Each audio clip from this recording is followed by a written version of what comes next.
मुझे काफी लोग गाली बकने वाले हैं क्योंकि इस वीडियो के अंदर मैं जो बात करने वाला हूँ वो काफी कड़वी सच्चाई है जो कि बहुत ही कम लोगों को हजम होगी। पूरा इंटरनेट इनके खिलाफ हो चुका है और काफी लोग इनके सपोर्ट में भी हैं। इसलिए मैं इस वीडियो के अंदर दोनों पक्षों की बात करूंगा और यकीन मानो कि इस वीडियो को खत्म होने के बाद तुम्हारा माइंडसेट क्लियर हो जाएगा, इनको सपोर्ट करना है कि नहीं करना। आई नो कि बहुत बड़ा क्रिएटर नहीं हूँ, पर मैं इनके मैटर में इतना ज्यादा घुस चुका हूँ कि मैं समझ चुका हूँ कि आखिर में गलत कौन है। इंडिया गॉट टैलेंट जो कि शुरुआत से ही बूम कर रहा था। ऐसा कोई बंदा नहीं है जो कि इंस्टाग्राम चला रहा हो और उसके सामने समय रैना की रील ना आई हो। एक सेकंड, तुमने नोटिस किया मैंने क्या बोला? ऐसा कोई भी बंदा नहीं है जिसके सामने समय रैना की रील आई हो। यानी कि समय रैना को हर कोई जानता है, बुजुर्ग हो, आदमी हो, लड़का हो या फिर बच्चे हो।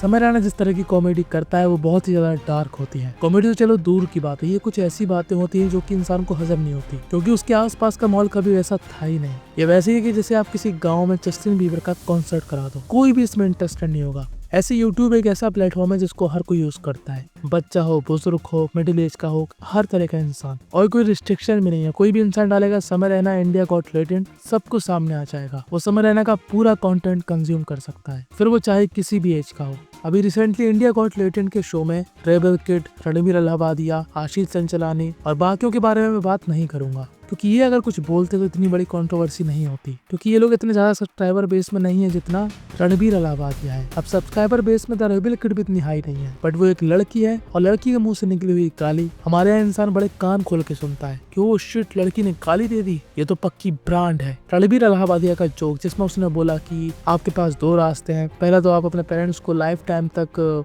और दूसरी चॉइस है कि आपको ये सब बंद करने के लिए एक बार उनको ज्वाइन करना पड़ेगा। अब तो में से काफी लोगों को नहीं पता भाई, ये जोक बहुत ही पुराना है जो कि अमेरिका के देशों में काफी ज्यादा कॉमन है। वहाँ पर इसी टाइप की कॉमेडी की जाती है, पर उन लोगों को इन जोक से इसलिए दिक्कत नहीं होती क्योंकि उनका कल्चर ही वैसा है और उनके लिए उनका माहौल ही वैसा है कि उनके लिए ये जोक ही है। तो वही जोक अगर इन भाई साहब ने मारा तो क्या वो गलत हो गया? जी हाँ, गलत हो गया, क्योंकि आपको समझना पड़ेगा कि आप इंडिया में बैठ के ये जोक मार रहे हो और आप कोई ऐसे इंसान नहीं हो जिसको कोई भी नहीं जानता या फिर उसकी वैल्यू नहीं है। आप प्रधानमंत्री से मिल चुके हो, आपको बेस्ट क्रिएटर अवार्ड मिल चुका है, आप आपके चैनल पर स्पिरिचुअल कंटेंट डालते हैं, भगवान की बातें करते हैं, आपके शो में जो गेस्ट आते हैं वो काफी, तो कोई भी इंसान आपसे एक्सपेक्ट नहीं करेगा कि आप ऐसे जोक मारें, इससे आपकी ही छवि खराब होगी। और ऐसा रियलाइज सिर्फ मुझको नहीं हुआ, रणबीर अलाहाबादिया को भी हुआ, पर बाद में। पर अब पछताए क्या हो जब चिड़िया चुग गई खेत। रणबीर अलाहाबादिया बिलक बिलक कर रो रहा था कि उससे काफी बड़ी गलती हो गई जो कि हुई है। साथ में समय रैना के इंडिया गॉट टैलेंट के जितने भी शो थे सबको यूट्यूब से रिमूव कर दिया।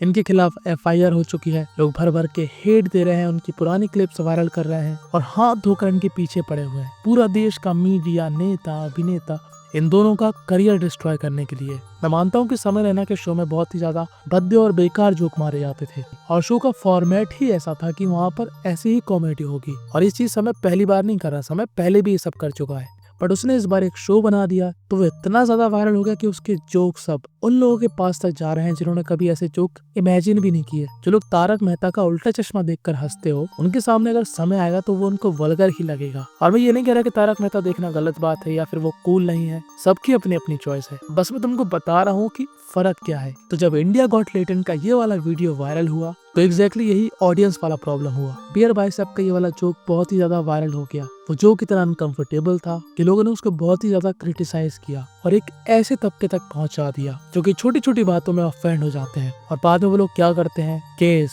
कैंसिल, जेल, अरेस्ट, और ज्यादा गुस्सा आया तो पुतला जला दिया। मतलब इस छोटे से टॉपिक को इतना बड़ा इशू बना दिया कि मैं क्या ही बताऊं। अब मैं तुमको बताऊंगा कि देश में असली समस्या क्या चल रही है। रोड खराब है, एजुकेशन सिस्टम खराब है, सरकारी हॉस्पिटल खराब है, और इनकी जो स्कीम थी आयुष्मान कार्ड अब किसी के बना ही नहीं रहे हैं। कह रहे हैं कि जिसकी उम्र 70 साल या फिर उससे ज्यादा है उसी के बनेंगे, यानी कि सरकार के हिसाब से या तो तुम अमीर हो जाओ तब जाके अपने हॉस्पिटल के बिल भर लोगे, या फिर 70 से पहले बीमार ना हो। पॉल्यूशन कितना है, नदी गंदी हो चुकी है, मंदिरों में VIP कल्चर है, कितनी सारी प्रॉब्लम्स हैं। पर इन सारे टॉपिक्स के बड़े मुद्दे नहीं बनते। बड़े मुद्दे क्या बनते हैं कि इन भाई साहब ने फ्लो में एक जोक मार दिया जो कि बिल्कुल गलत है, मैं उसका सपोर्ट नहीं करता, बट सिर्फ इतनी सी बात के लिए इतनी बड़ी कंट्रोवर्सी हो गई। सभी लोग इनके पीछे पड़ चुके हैं, पूरा सोशल मीडिया इसी से भरा हुआ है। भर भर के इनको गाली बक रहे हैं, कह रहे कि इनको जेल भेजो, इनके पुतले जलाए जा रहे हैं, जहाँ पर इनका शो था उसके बाहर हंगामा किया जा रहा है। मुझे सच में ऐसा लगता है कि हमारे इंडिया में बहुत प्रॉब्लम्स है। हमारे इंडिया में कभी भी मेन टॉपिक पे बात नहीं करी जाती, और ये सरकार चाहती है ना कि हमारा यूथ ना बिगड़े ऐसे लोगों को देखकर। तो मैं सरकार से यही निवेदन करूंगा कि आपको ना स्ट्रिक्ट नियम बनाने पड़ेंगे, जैसे कि इंस्टाग्राम, यूट्यूब और फेसबुक तो फिर भी थोड़ी बहुत शर्म कर लेते हैं, बट इंस्टाग्राम बेहद ही वाहियात कंटेंट को पुश करता है, रैंक करवाता है, वायरल करवाता है, सर्च कैटेगरी में लाता है। इंस्टाग्राम पर जाकर तुम लोग कभी भी सर्च बटन पर क्लिक करना, तुम्हें दिख जाएगा कि यहाँ पर कैसी कैसी चीजें आती हैं। पर हमारे देश का सारा ध्यान कहाँ पर लगाया जा रहा है? इन लोगों के ऊपर, जो कि खुद ही पछता रहे हैं ऐसा जोक मार के। इन तीनों के टॉपिक को इतनी ज्यादा अटेंशन मिल रही है, काश उतनी अटेंशन इन तीनों को भी मिलती तो शायद इनको भी न्याय मिल जाता।